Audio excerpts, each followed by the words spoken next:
is Lauren. I'm a registered nurse, and I used to believe that vaccines were the greatest advancement in modern medicine.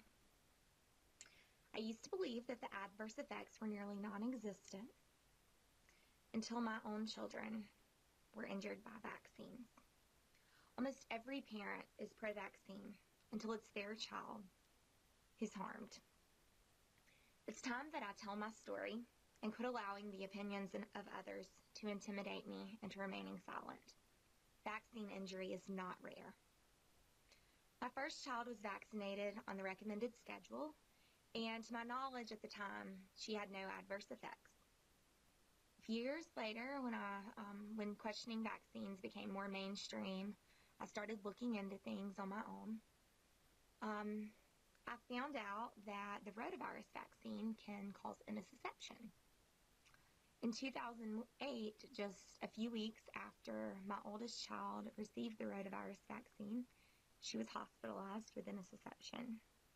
Was never told by her doctors that a vaccine could be blamed for her illness. And by the time that I found out, it was too late for vaccine court.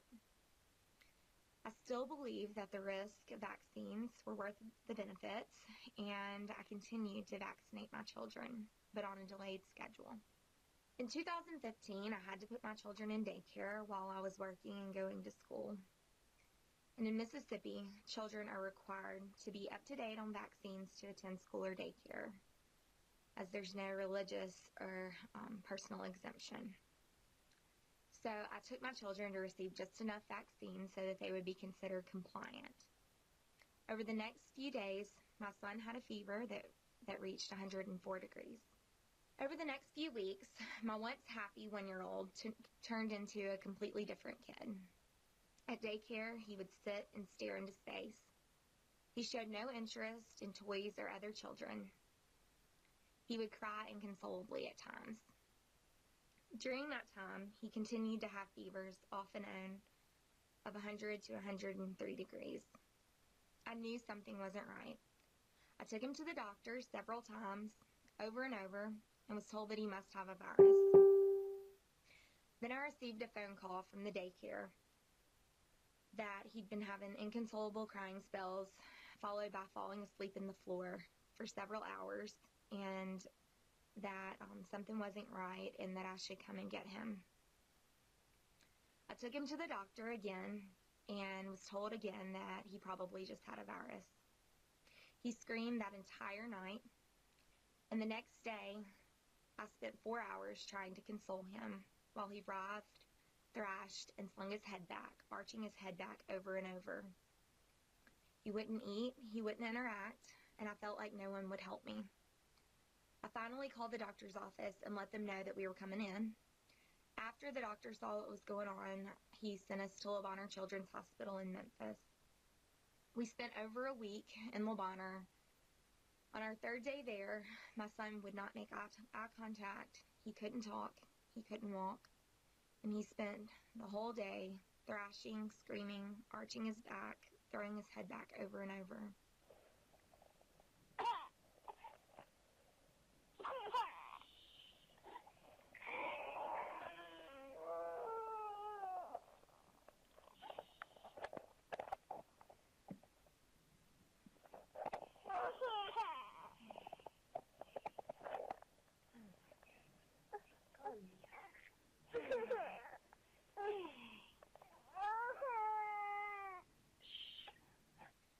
And he wasn't doing that. He was just lying there, staring at the ceiling.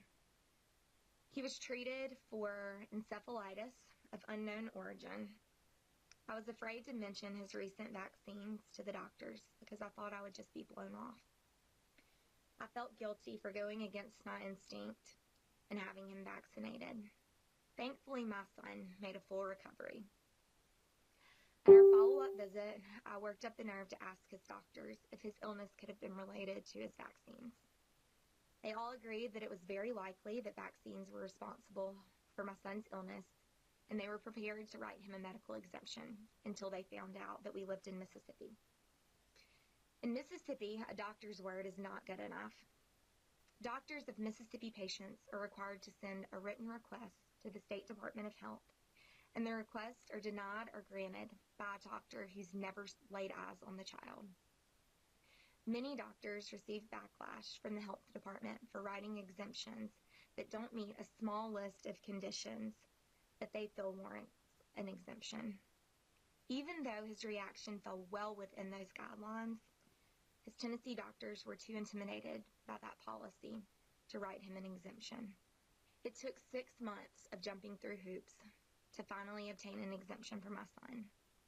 While we were waiting for his exemption, he was kicked out of daycare twice and forced by the health department to receive further vaccines in order to return.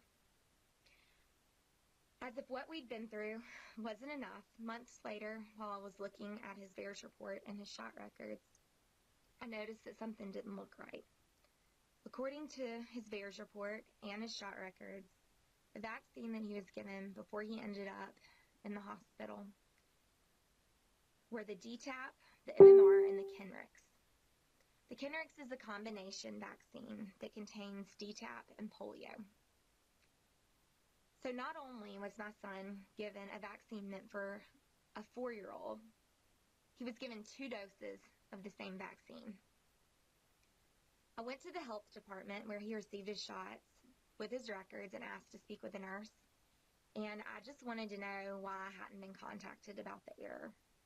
I was treated horribly and told that vaccines never hurt people. On this day, he was given a DTaP, a Kenrix, and an MMR. Okay. No, he's got to be 4 to have a Kendricks because it is a booster. Right. And it is a DTaP and a polio is Right. what that is. Right. Now, it won't hurt him. Well, it did hurt him. I mean, it won't. How did it hurt him? He had encephalitis. Not from that shot, he didn't. Really? No. You don't Not think from so? that. No, definitely not. Okay. Now that. Well, he has that a medical exemption now. from the.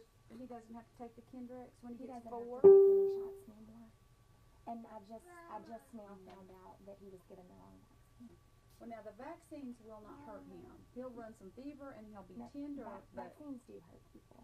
They hurt people badly. So, I mean, but that's an But wait a argument minute. for another day. okay, you're right. That's an argument for another day because you're what we call lay people and we're nurses. I'm a nurse too, actually. This is the way that parents with vaccine-injured children are routinely treated by the medical community. Like our concerns are not legitimate, and frankly, like we're crazy.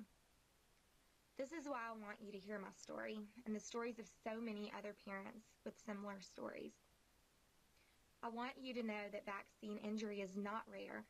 It's happening every day, and it's destroying lives and families. And instead of taking steps to fix this, our government is doing everything they can to cover it up. I urge you, no, I beg you, to go see the movie Vaxxed and not come out shocked, changed, and ready to join me in this fight for our children.